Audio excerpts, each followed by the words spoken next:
ভাই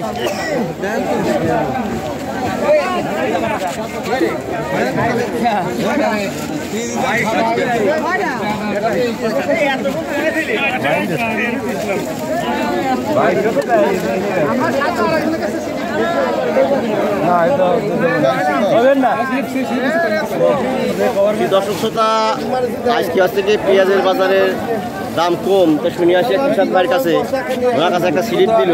তো ভাই, কি পেঁয়াজের কি অবস্থা বলুন? পেঁয়াজের বাজার আজ কম। কেন কম কেন? গত হাটে বেচলাম 2500 টাকা, সেই পেঁয়াজ 2200 টাকা, 300 টাকা নাই। সিলিপটা দেখান দেখি কত রেট কিছু। 2100 আজ। তাহলে কম হওয়ার কারণটা কি? কারণ কম আর আমরা তো জানি না, আমরা বলতেছি এলসি আছে, বলছে এলসি আছে। এইরকম কাম সরকার করতেছে, সরকার এই কৃষকের দিকে জুতা হয় না, দেশ মারা হইতেছে। আমরা যে বীজ নিয়ে নানা করতেছি, এই কাজই তো সরকার করে না, করা লাগে কৃষকের। আর সরকার বসিয়ে কৃষকের টাকা খায়, সরকারে বসে আর কাম হয় নাই, এই সরকার বসিয়ে খালি কৃষকের টাকা খায়। বীজ কম মাত্র সরকার দেয় না, দরকার দেখাইলে কৃষক।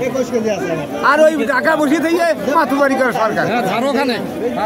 সরকার যদি পারে আমি আসিয়ে লাগা কয় ভাই, সরকার কয় ভাই লাগা খরচ যায় কত, লিভার খরচ যায় কত, দানার দাম কত, সারের দাম কত, সরকার দেখুক আসিয়ে।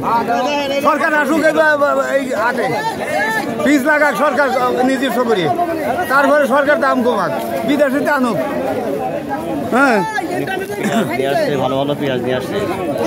আজকে পেঁয়াজের দামটা কম, কৃষকের অবস্থা ভালো না, কারণ সব হালকা থাকে। 5-6 মাস চলবে, একটা না বেশি ভালো। কি কামের দাম কম? এই যে সরকার শয়তানি করতেছে, এর মানে কি?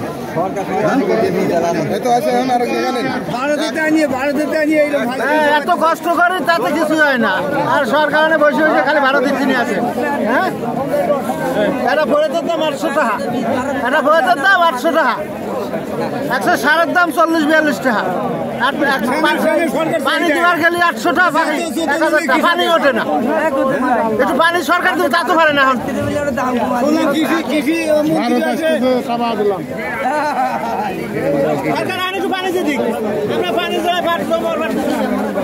পানি যদি আমরা পানি